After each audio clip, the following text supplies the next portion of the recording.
Boa noite, bom dia, boa tarde, boas horas.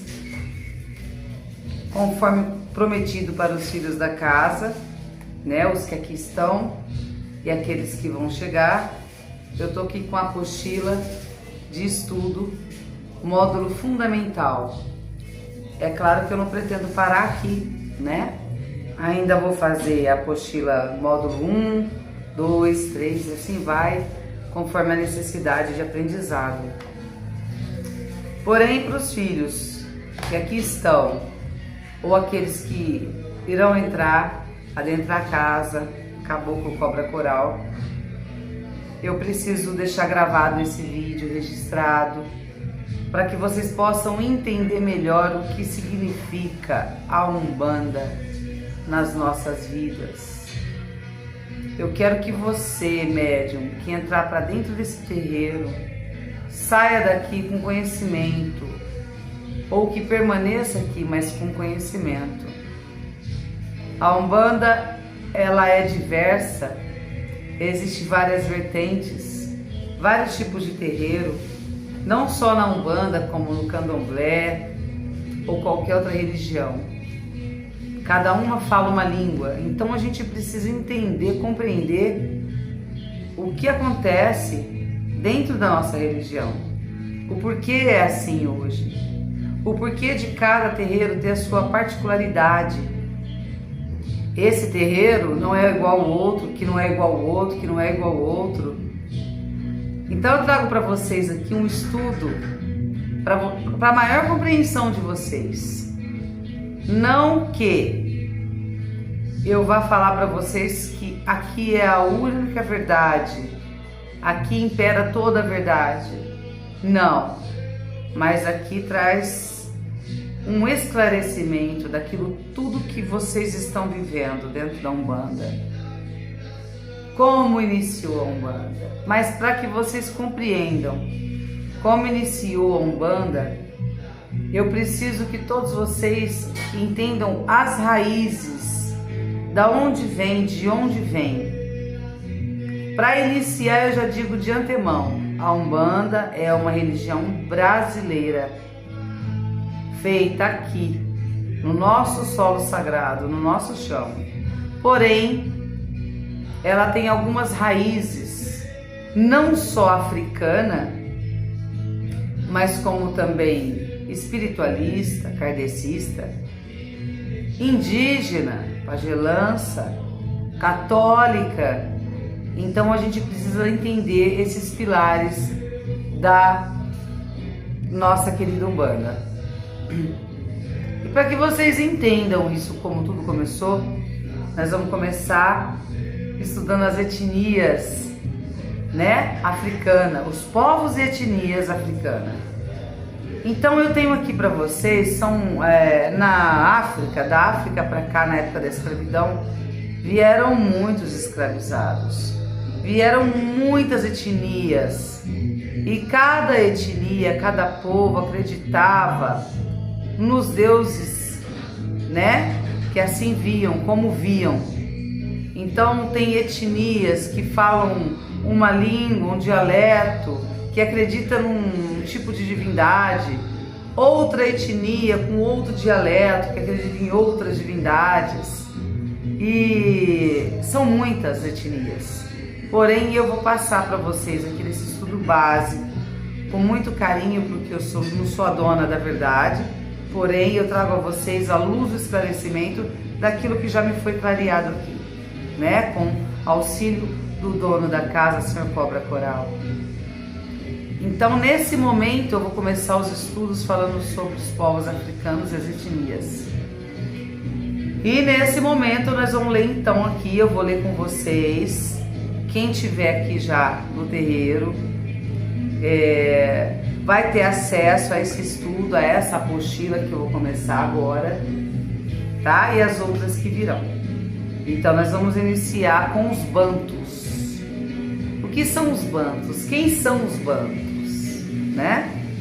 Então eu vou começando a ler e explicando aos poucos. A influência banto e ameríndia na Umbanda é uma parte essencial da nossa identidade espiritual refletindo o encontro e a fusão de culturas que deram forma à religião brasileira que conhecemos hoje. Os povos bantus e sua chegada ao Brasil.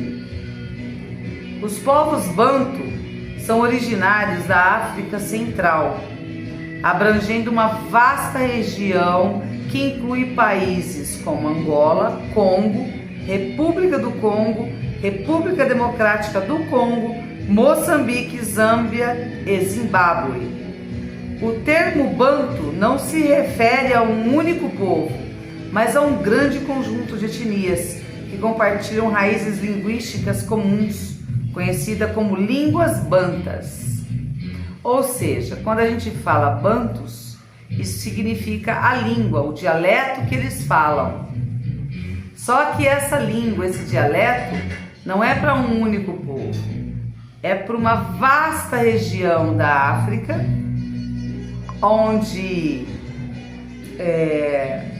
tinham diversas etnias, diversos povos lá, como se fossem estados, vamos comparar com estados aqui no Brasil, certo? Aonde eles falavam a língua bantu e eles tinham lá dentro os cultos, as divindades que lhes cabiam, né, na época. Então, os primeiros povos bantus chegaram ao Brasil no início do tráfico escravizado, no século XVI, cerca de 100 anos antes da chegada mais expressiva dos povos Yorubá, oriundos da região atual Nigéria. Então agora eu estou falando sobre os povos bantus, porém eu citei também os povos Yorubás, que também tiveram uma grande cultura nos cultos afros aqui, tá? Já estou adiantando no segundo povo que a gente vai estudar, que são os povos de Yorubá. Mas vamos continuando com os bantus. Isso significa que os bantus tiveram uma influência inicial e profunda na formação das práticas culturais e religiosas no Brasil. Eles trouxeram consigo suas crenças, tradições e especialmente o culto aos inquices, divindades do candomblé de nação Angola e Congo, além de elementos como o uso de ervas, ritmos, danças e a comunicação com os ancestrais. Ou seja, não vai ser agora nesse momento que eu vou entrar com o assunto, porém, os Yorubás, que vai ser o assunto sequente, eles cultuavam os orixás, que é aquilo que a gente tem dentro da Umbanda. Porém, os bantus, eles cultuavam inquices. Inquices são forças da natureza, assim como os orixás. Só colocavam um nome diferente, mas por uma única e mesma energia. Isso nós vamos ver agora. Bom, primeiro nós vamos falar sobre o encontro dos povos bantu com os povos originários do Brasil. Quem são os povos originários? São os índios, os indígenas. Ao chegarem ao Brasil, os povos bantus encontraram a população indígena que já habitavam essas terras há milênios.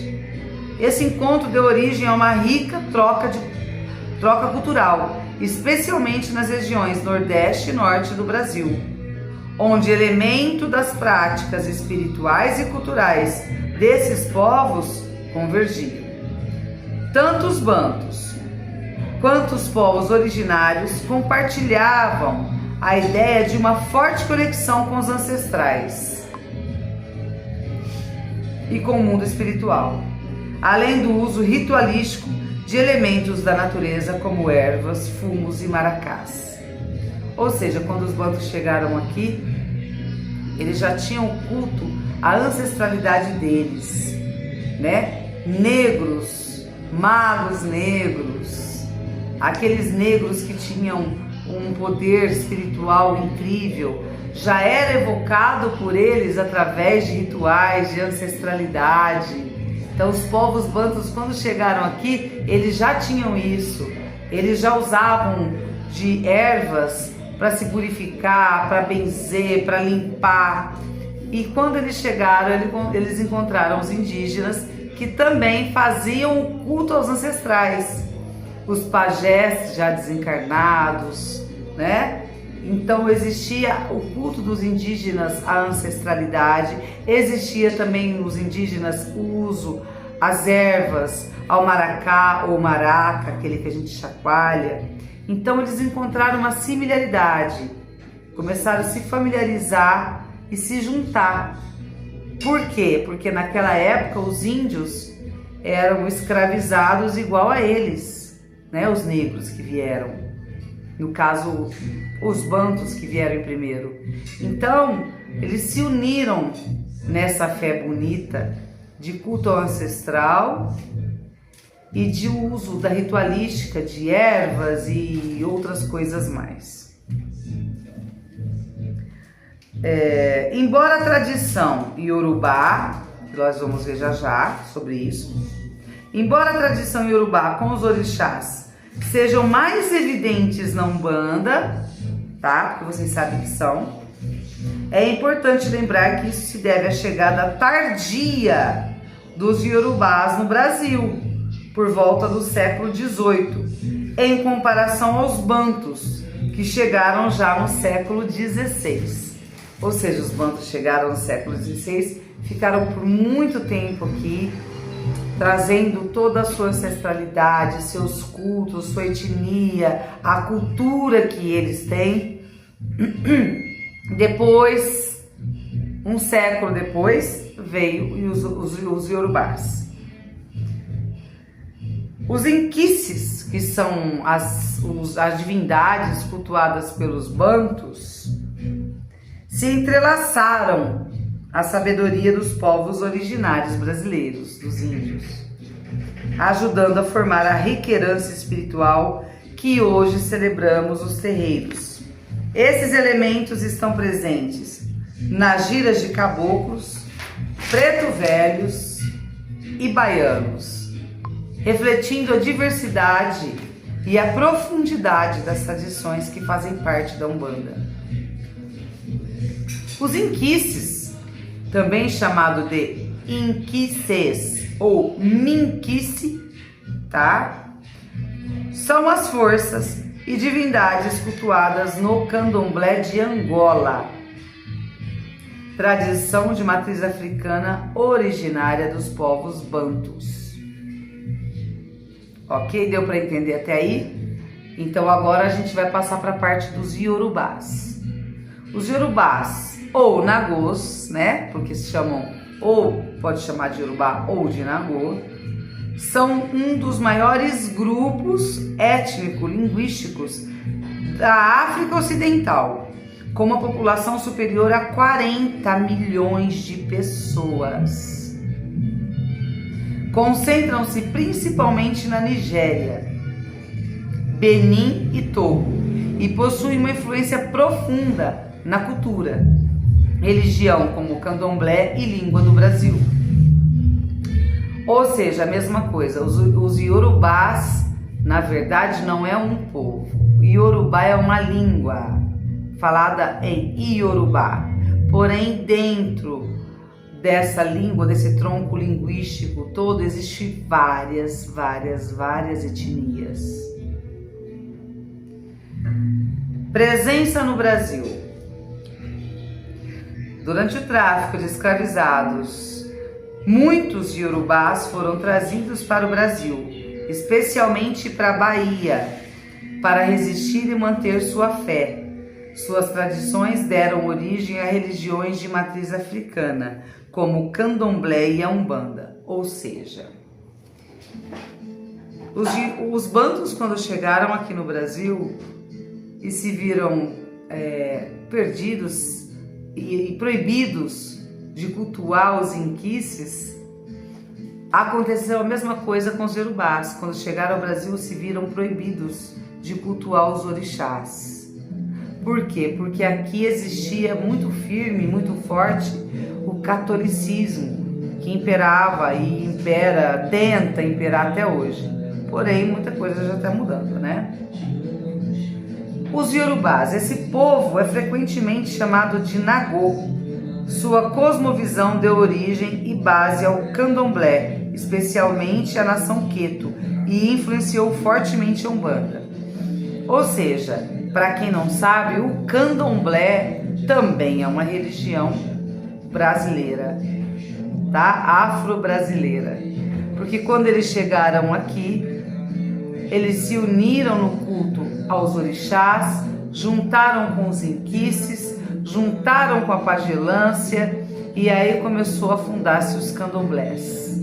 E o candomblé é muito forte na Bahia, depois logo vocês vão ver aqui, mas o candomblé foi criado aqui no Brasil através da fusão dessas ritualísticas de povo excluído que chegaram aqui escravizados, cada um de uma região, cada um de um pensamento, de uma vertente.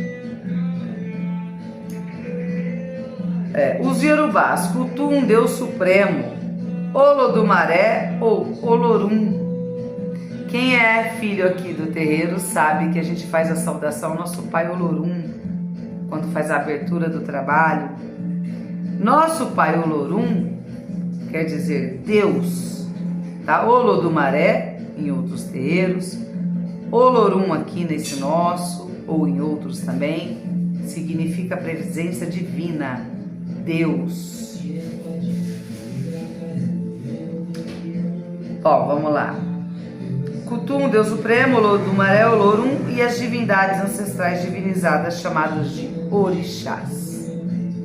Se por um lado a tradição dos Yorubás ficaram mais perpetuadas e conservadas, esse maior espaço de tempo permitiu que as tradições bantu se fundissem mais intensamente às culturas locais, criando uma base cultural e espiritual que influenciou posteriormente a própria formação da Umbanda. Lembrando que os Yorubás não creem na comunicação com mortos, eguns, e os bantus sim. Ou seja,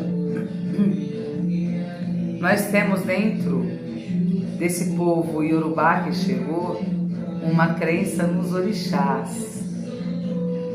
E quando foi formado o candomblé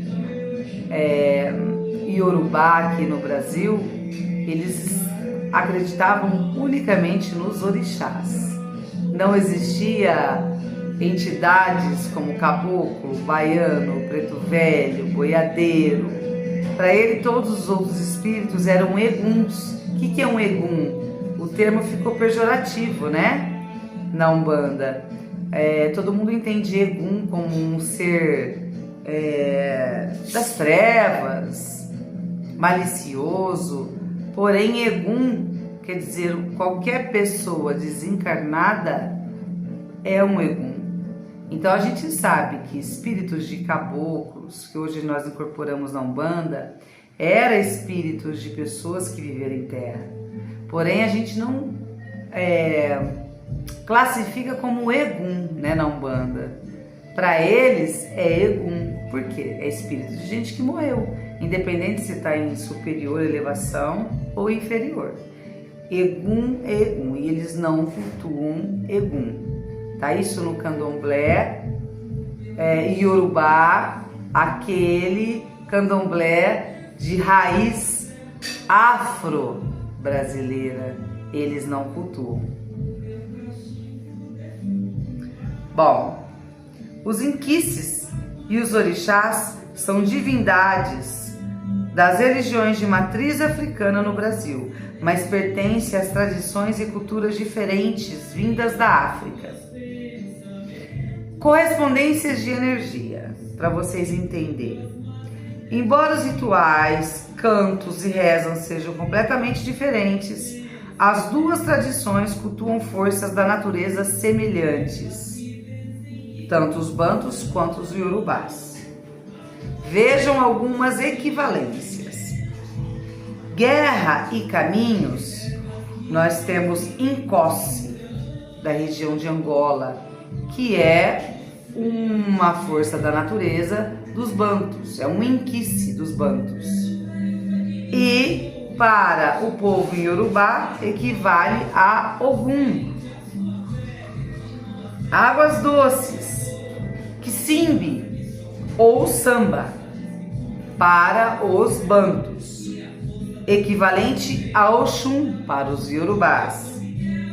Mar e águas salgadas, Mugunzá ou Caitumbá, para os bantus, equivalem a Iemanjá para os iorubás. Ventos e tempestades, Matamba para os bantus, equivale a Inhansã. Paz e criação, Lemba para os bantus, equivale a Oxalá para os orixás. E mata e caça, Mutalambô para os bantus, equivale a Oxóssi para os orixás. Ou seja, vocês percebem que mesmo sendo dialetos e regiões e etnias diferentes um do outro, os bantus e iorubás, mas eles cultuam ainda, né, as forças de divindades que vêm da natureza. Só mudam o nome de uma para outra. Agora nós vamos falar de uma terceira etnia. São as 3 etnias básicas que eu vou trazer para vocês. Porém, eu quero que vocês entendam que existe muito mais que isso. Mas as 3 principais. Agora eu vou falar sobre os Jejis. A tradição Jeje é uma das vertentes mais ricas do candomblé no Brasil. Originária do antigo reino do Daomé, atuais Benin e Togo. Cultuam os voduns. Os bantus cultuavam os inquices. Os iorubás cultuam os orixás e os jejes cultuam os voduns. Voduns, diferente de outras nações que cultuam orixás, os jejes reverenciam voduns, divindades da mitologia como Fã, como Dan, a serpente sagrada, símbolo principal, a serpente Dan, ou Bessem, é considerada a fundadora e regente, simbolizando a eternidade, o movimento e a renovação. A serpente significa isso, né? E não é só na tradição Jeje, nós vemos por aí muitas outras culturas que não são nem africanas, que falam sobre as serpentes, que elas significam renovação, a cobra, né? A troca de pele, a transmutação. Ah, bom, vamos lá. Subdivisões. A tradição desdobra-se em diversas ramificações no Brasil, como Jeje Marim, Jeje Savalu e Mina Jeje.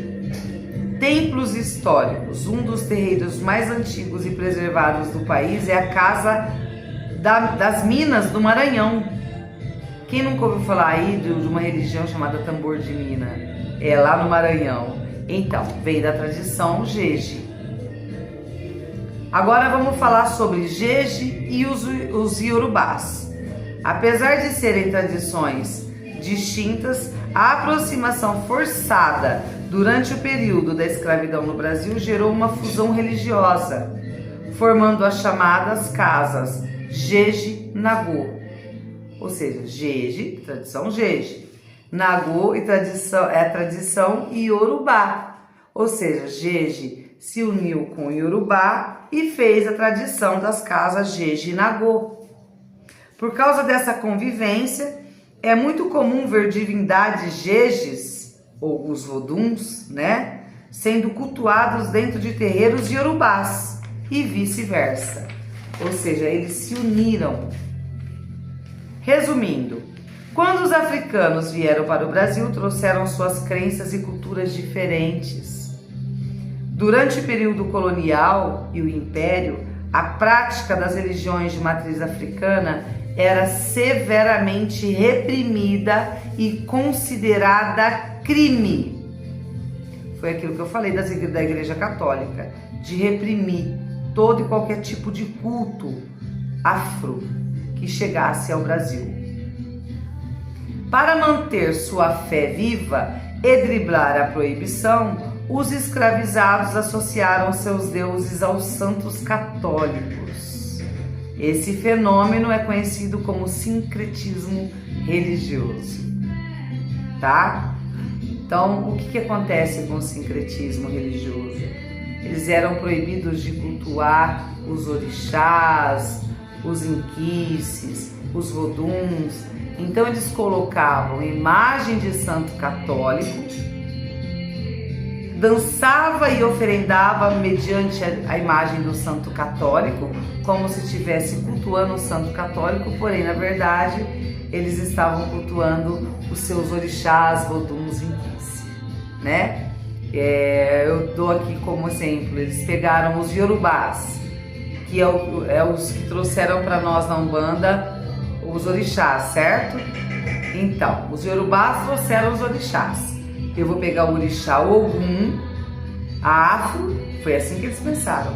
Vou pegar Ogum, que é um orixá de guerra, e vou sincretizar com São Jorge. Por quê? Porque São Jorge, mediante a Igreja Católica, foi uma pessoa que viveu comandante de guerra, morreu na Capadócia, na guerra. Então ele foi canonizado no Brasil e tido como santo, né? São Jorge. Então os africanos, vendo essa semelhança de energia de guerra, sincretizaram então Ogum, que é o orixá da guerra deles, com São Jorge. Assim aconteceu com Nossa Senhora Aparecida, que era mãe, né, dentro da religião afro, dos Yorubás, sincretizaram com a nossa mãe, Nossa Senhora Aparecida. Então você às vezes pode chegar em terreiro de Umbanda e ver que tem uma Nossa Senhora Aparecida no lugar da Oxum, mas é tudo um sincretismo para que eles pudessem continuar trabalhando e saudando os seus orixás, certo? Os rituais marcados por danças, cantos em línguas africanas, toques de atabaque e oferendas passaram a ser realizados em segredo. O nome candomblé tem origem no termo quimbundo, que significa dança com atabaques. Trata-se de uma religião baseada na transmissão oral de conhecimentos através de gerações por sacerdotes conhecidos como pai e mães de santo. O candomblé surgiu no Brasil, principalmente na Bahia. Nasceu da fusão de crenças tradicionais de povos africanos escravizados, como Yorubás, Fons, que é o Jeje, e os Bantus, com elementos do catolicismo imposto pelos colonizadores.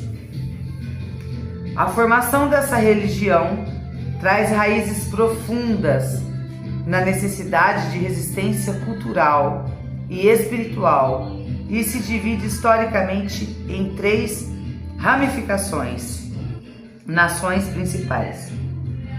Nação Queto e Yorubá, focada no culto aos orixás, divindades ligadas às forças da natureza, como Exu, Ogum, Xangô, Oxum e Iemanjá.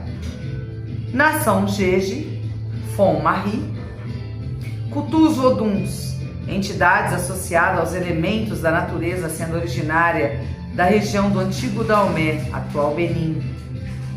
E nação Angola, Banto, centra-se na veneração dos inquices e traz influências de regiões como Congo e Angola, ok? Vamos agora para o sincretismo religioso, que é o que eu estava falando agora há pouco. O sincretismo entre o candomblé e o catolicismo foi uma estratégia de resistência dos escravizados no Brasil para disfarçar o culto aos seus orixás, proibido pelos colonizadores portugueses. Associaram essas divindades aos santos católicos, unindo elementos das duas crenças. Durante o período colonial, o catolicismo era a religião oficial e o candomblé era criminalizado como feitiçaria. Para continuar cultuando seus deuses em segredo, os negros escravizados usavam imagens católicas.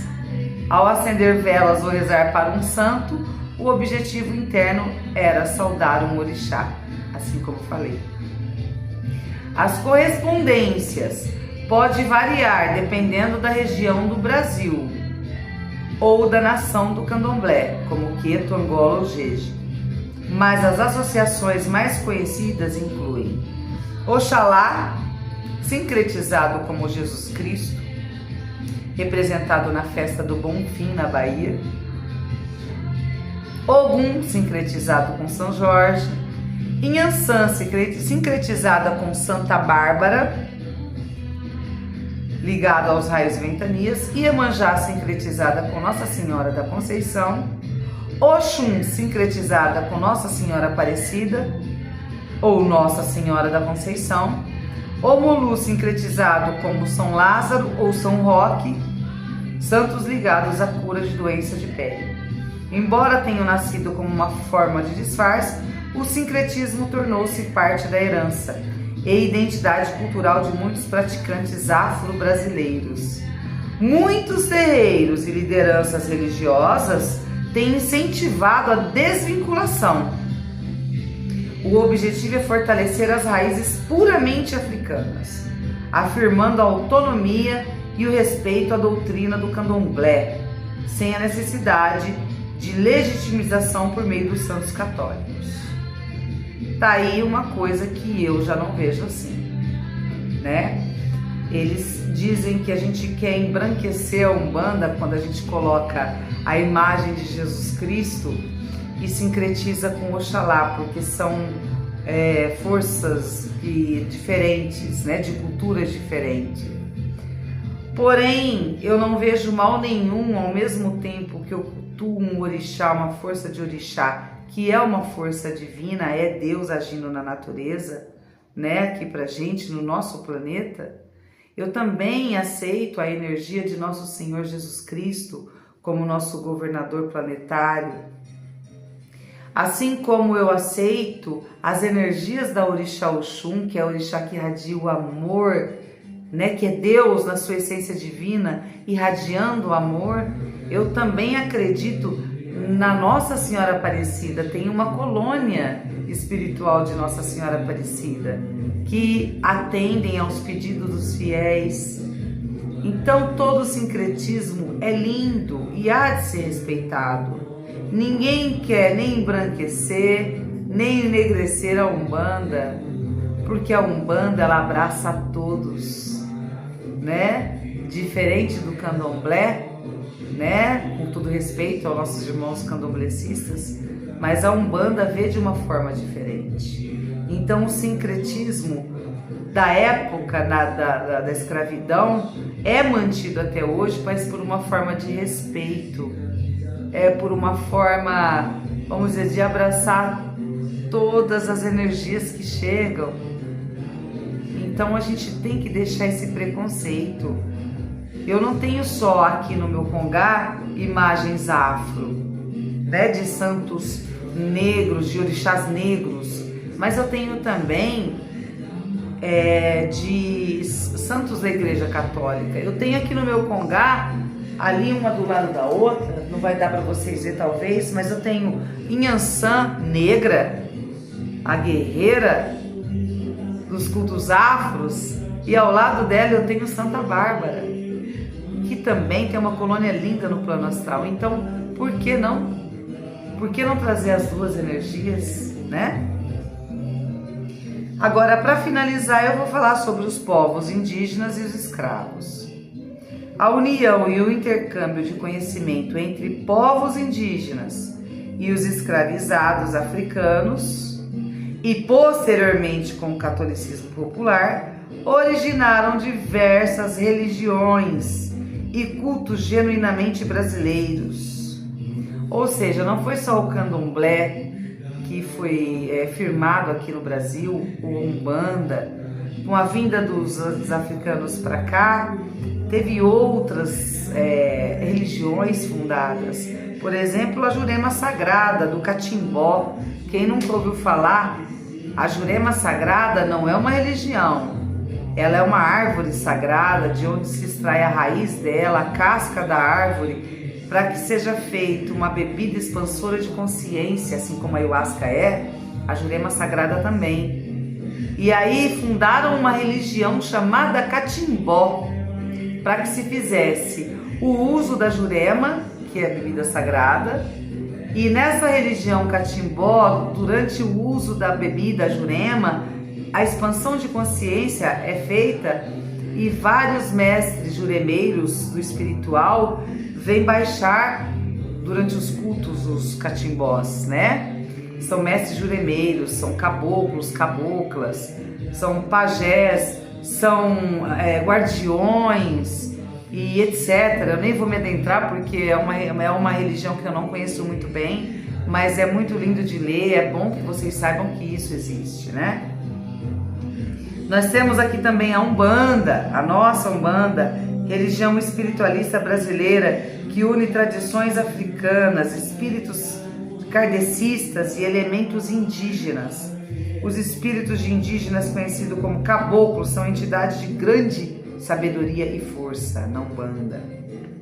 E nós temos o Candomblé de caboclo, vertente do Candomblé, especialmente na Bahia, em que além de cultuar os orixás africanos, são reverenciados os espíritos de ancestrais ameríndios.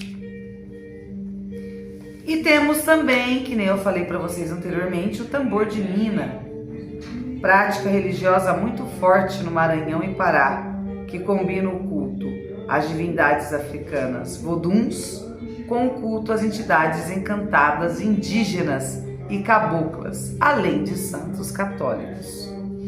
Então, assim, é uma mistura de mitologia africana com religiões brasileiras, e essa mistura toda originou várias religiões e dentro de cada religião várias vertentes, tá? Então no próximo capítulo eu vou dizer para vocês como nasceu a Umbanda.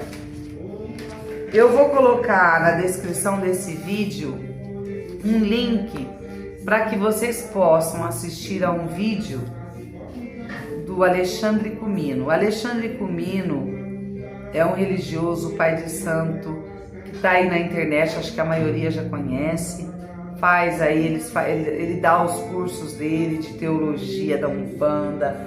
Ele é uma fonte de sabedoria muito grande. Eu sou admiradora do Alexandre Comino, sou admiradora do Rubens Saraceni.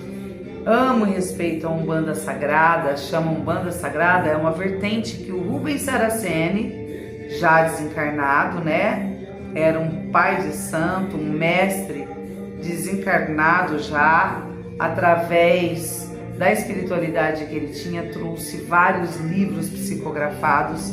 Eu indico para vocês, meu filho que estiver entrando para casa ou quem estiver assistindo esse vídeo, que consumam, que leiam, que engulam os livros do Rubens Saraceni, porque é uma sabedoria incrível, sabe? São informações imprescindíveis. E depois que ele desencarnou, que ele fez a passagem, o Alexandre Comino deu continuidade ao trabalho que ele já tinha iniciado. Não tem só o Alexandre Comino, tem outros, mas eu indico a vocês a pegarem vídeos do Alexandre Comino para assistir. Eu tenho grande admiração por ele, muita admiração. Então vou deixar aqui o link de um vídeo do Alexandre Comino que fala, que se baseia nisso que eu acabei de dizer. Que aliás, muita coisa aqui desse texto que eu coloquei na apostila foi pegado de alguns livros do Alexandre Comino. Então, assim, referências, eu reverencio ao Alexandre Comino, ao Rubens Saraceni, e deixo para vocês a referência deles, tá certo? E é isso, numa próxima aula, então, a gente vai falar sobre como surgiu a Umbanda, como ela foi criada, porque até agora a gente viu os povos africanos chegando ao Brasil com os orixás, né? Vimos 3 tipos de etnias que chegaram aqui no Brasil, que deixaram muita influência, como os povos bantus, os iorubás e os jejes. Até então, o candomblé, criado através dessas etnias que se encontraram, desses negros que mutuamente se apoiaram um ao outro, assim como se apoiaram também aos grupos dos índios que eram escravizados, dizimados. Então foram formando religiões como o candomblé e outras mais. Só que aí a Umbanda entra depois, e aí eu volto no próximo capítulo, tá bom? Espero que vocês tenham entendido. Se não entendeu, veja o vídeo de novo e não deixe de assistir o vídeo do Alexandre Comino, que eu vou deixar aqui na descrição do canal, tá bom? Um beijo no coração de todos vocês, que nosso Pai Oxalá possa abençoar cada um que assistir essa aula. Beijo!